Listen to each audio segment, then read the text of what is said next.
That's it. Wow. That's beautiful and evocative. All right. Okay, let's do a quick review.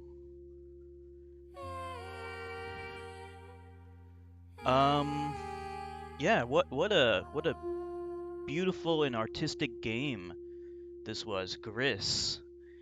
Um, its aesthetic reminds me so much of like French animation and some Japanese animes like Angel's Egg and stuff like that. Really artistic animation that I've seen in the past, and seeing this game, it's like I'm playing those works of art.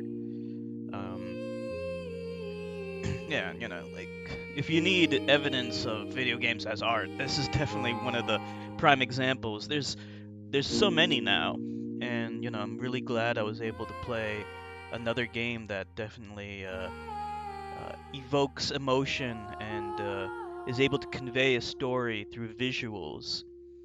Um,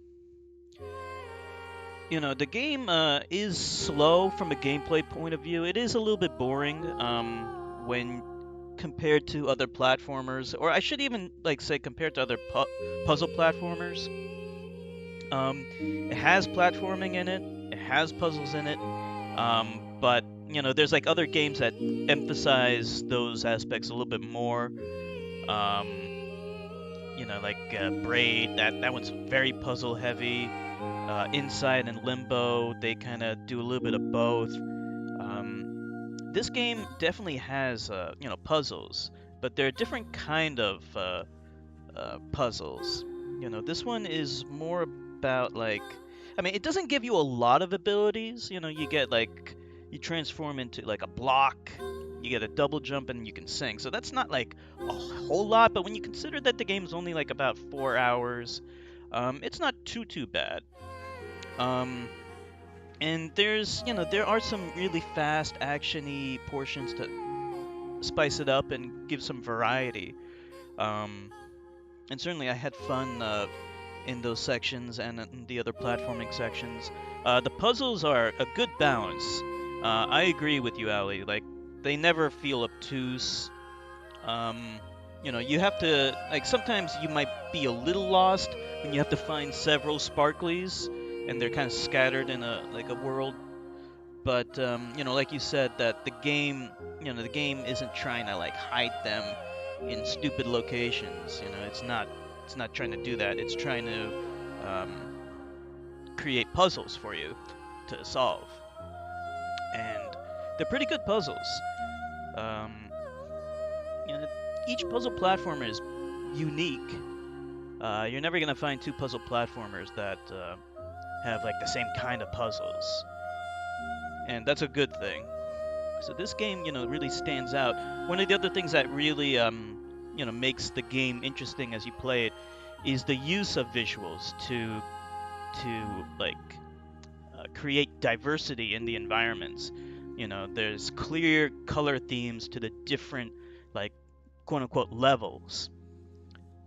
You get like this place that looks like Mars, so it's very red. And you get another place that's very green, so it looks like you're in a forest. And blue evokes, water.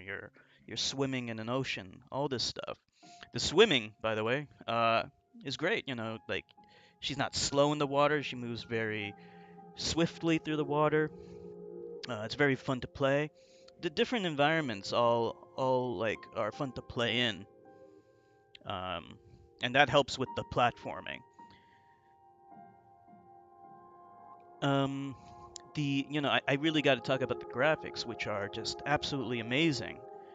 Um, the artwork is just fantastic.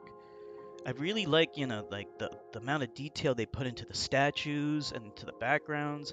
It almost goes like sometimes it'll go for like simple objects. Trees are represented as just like squares, so it almost like evokes like a cubist style. Like Pablo Picasso. Uh, he delved into cubism, and this game reminds me of that style. I'm not entirely sure, but I think this was developed by a Spanish developer. I could be wrong about that. Don't quote me. But yeah, I can see if it was, I can see where the inspirations were.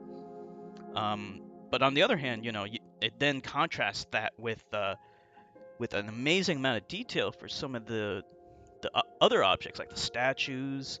It's like you get simple square trees, but then you get these like really intricate looking statues that are just, the amount of detail that's put into them is amazing. And the music is fantastic as well. It really captures. They have different I guess songs, for lack of a better term, for each different area that you're in, and each one is perfectly well suited towards it, and invokes an emotional reaction. You know, you can't help but feel sad at the end when you're playing this game because you see like this imagery and the conveyance of a story without any words, and it has an emotional reaction in you, and it's like you you see her just like kind of climb up into a white light, and you're wondering what's happening. And that's a really good way of storytelling, to not really explain everything, but to leave uh, details um, up to the interpretation of the gamer. I really like that, because when you tell everything, when you explain everything, it makes things more boring. So yeah, I think this is a great game. If you're looking for more platforming and like more emphasis on like puzzle solving, I think there are better puzzle platforming games out there. But if you can really appreciate the aesthetics and the music and the setting and the story without any words, then you'll love this game. You'll love GRIS. It's a really special game. And that's all I gotta say.